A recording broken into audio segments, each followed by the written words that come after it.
اللہ کے نام پہ خرچ کرو، یہ روزے کی زکوٰۃ ہے جو غریب کی عید کو اچھا کرنے کے لیے ہے۔ اور گندم کے حساب سے نہ دو، کشمش کے حساب سے دو، کشمش کے حساب سے دو، کھجور کے حساب سے دو۔ گندم 2 سیر بنتی ہے، کشمش 3 کلو بنتی ہے، کھجور 3 کلو بنتی ہے۔ جاؤ بازار میں پوچھو کیا ریٹ ہے، پھر اس کو ادا کرو کہ میرے رب کو سخی سے پیار۔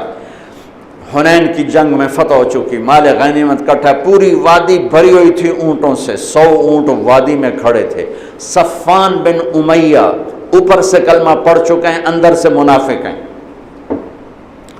وہ اونٹوں کو نا یوں دیکھ رہے، مجھے دیکھو، ایسے ایسے دیکھ رہے۔ اللہ کے نبی قریب کھڑے تھے، ہاں تھوڑے دیر بعد وہ یوں دیکھتے۔ اونٹ تو عرب کی پسندیدہ شے، تو میرے نبی کی نظر پڑ گئی کہ صفان یوں دیکھ رہا ہے، آپ نے کہا صفان یہ اونٹوں کی وادی بھری ہوئی تینوں چنگی لگ دی بھائی؟ کہاں جی بڑی چنگی لگ رہی، کہ جا سارے تینوں ہدیہ، کہ اشہد انک رسول اللہ، اب گواہی دیتا ہوں آپ سچے رسول ہیں۔ اتنی بڑی سخاوت نبی کر سکتا اور کوئی نہیں کر سکتا۔ پھر اس نے مکے میں آ کے اعلان کیا، لوگو آمنوا بمحمد فإن یؤتی عطاء لا یخشى الفقر، ارے لے آؤ ایمان محمد مصطفیٰ صلی اللہ علیہ وسلم کی رسالت پر کہ ان کی سخاوت سے میں جان گیا ہوں کہ وہ سچے رسول ہیں، اللہ کو سخی سے پیار ہے۔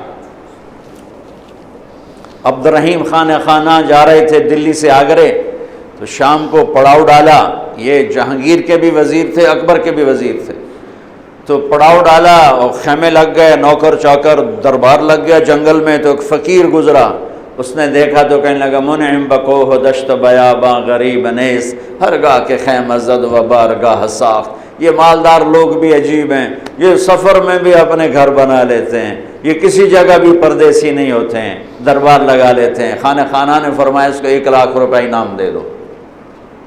اگلے دن اگلے پڑاؤ میں خیمے لگائے، نوکر چاکر بیٹھے، وزیر اعظم جو تھے، پھر وہ فقیر گزرا، اس نے پھر شعر پڑھا، منعم بکوہ دشت بیاباں غریب نیس، انہوں نے کہا اس کو 1 لاکھ روپے انعام دے دو۔ تیسرے دن پھر دربار لگا، پھر فقیر گزرا، پھر 1 لاکھ دیا، چوتھے دن پھر 1 لاکھ دیا، 5ویں دن پھر 1 لاکھ دیا، 7ویں دن چھٹے دن پھر 1 لاکھ دیا، 7ویں دن پھر 1 لاکھ دیا، 8ویں دن وہ آیا نہیں۔ اس آگے میری تو بھی پشتنوں کافی نالے بادشاہ پتہ نہیں اگلا ہی نہ کھول ہوئے، تو وہ سخی۔ تو جب وہ شام بیت گئی اور وہ فقیر نہیں گزرا، تو دلی سے آگرے 27 رات میں جانا تھا انہوں نے، 27۔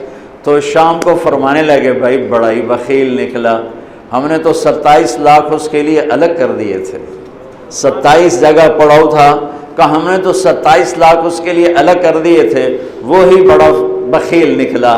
اللہ کو ایسے لوگ پسند، سخی پسند ہے، چاہے کافر ہی کیوں نہ ہو۔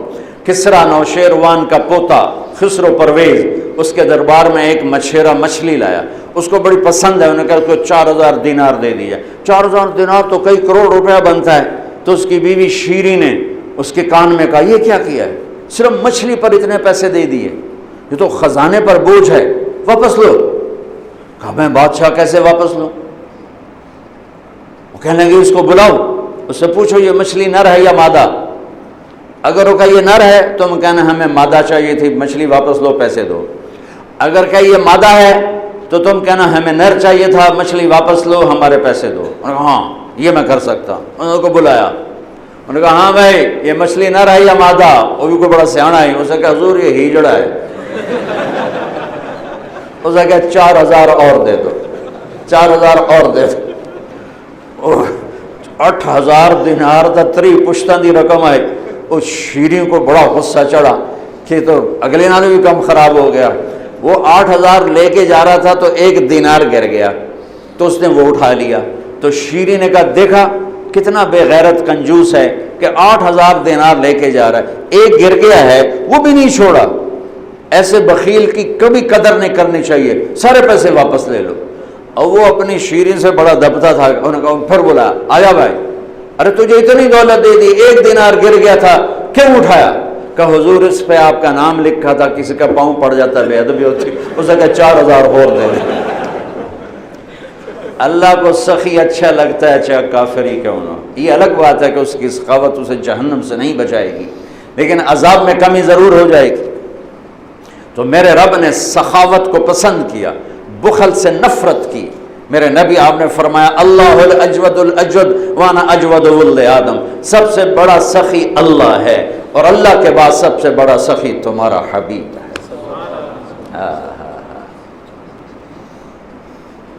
آپ کرتا پہن کے باہر نکلے، ایک صحابی نے کہا یا رسول اللہ یہ کرتا مجھے دے دیں، مجھے بڑا اچھا لگ رہا ہے۔ آپ نے کرتا اتار کے دے دیا اور خود کرتے کے بغیر تھے، چادر باندھی ہوئی کرتے کے بغیر، نماز کا وقت آ گیا اور نماز لیٹ ہو رہی ہے۔ بلال یا رسول اللہ نماز کا، میرے پاس تو کرتا کوئی نہیں۔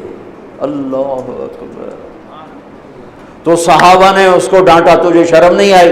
اللہ کے نبی کے پاس ایک ہی کرتا تھا اور تو نے وہ بھی لے لیا۔ کہ اللہ کی قسم میں نے کسی لالچ کی وجہ سے نہیں مانگا، میں نے اس لیے مانگا کہ میرے نبی کے بدن پہ لگا ہے، میں جب مروں گا اسے اپنا کفن بناؤں، اس لیے مانگا۔ پھر آپ نے پڑوسی انصاری عورت سے چادر منگوائی، چادر اوپر اوڑھ کر، اور آپ نے جا کر نماز پڑھائی۔ یہ میرے نبی کی سخاوت۔ تو بھائیو اللہ کو سخی پسند ہے، تو اللہ کے نام پہ افطاریاں کراؤ، اور کم از کم یہ ہے کہ روزے کی زکوٰۃ دو، جس کو صدقہ فطر کہا جاتا ہے، اور گندم کے حساب سے مت دو، یا کشمش کے حساب سے دو، یا کھجور کے حساب سے دو۔ اور تیسری چیز اس میں اعتکاف ہے۔ میرے نبی میں نے آپ سے عرض کیا کہ پورا مہینہ بیٹھے، 20 دن بیٹھے، 10 دن بیٹھے، 10 دن مستقل ساری زندگی کا آپ کا جتنے 9 رمضان آپ کے مقدر میں تھے آپ نے ان کو استعمال فرمایا۔ کہ اعتکاف والا اللہ کا اتنا محبوب ہو جاتا ہے کہ ہم جو اعتکاف کے بغیر ہوں گے، ہم اگر نفل پڑھیں گے تو بندگی عبادت لکھی جائے گی، نہیں پڑھیں گے نہیں لکھا جائے گا۔ اعتکاف والا سویا بھی ہو تو اس کی عبادت لکھی جاتی، باتیں بھی کر رہا ہو تو تسبیح لکھی جاتی، کھانا بھی کھا رہا ہو تو بندگی لکھی جاتی۔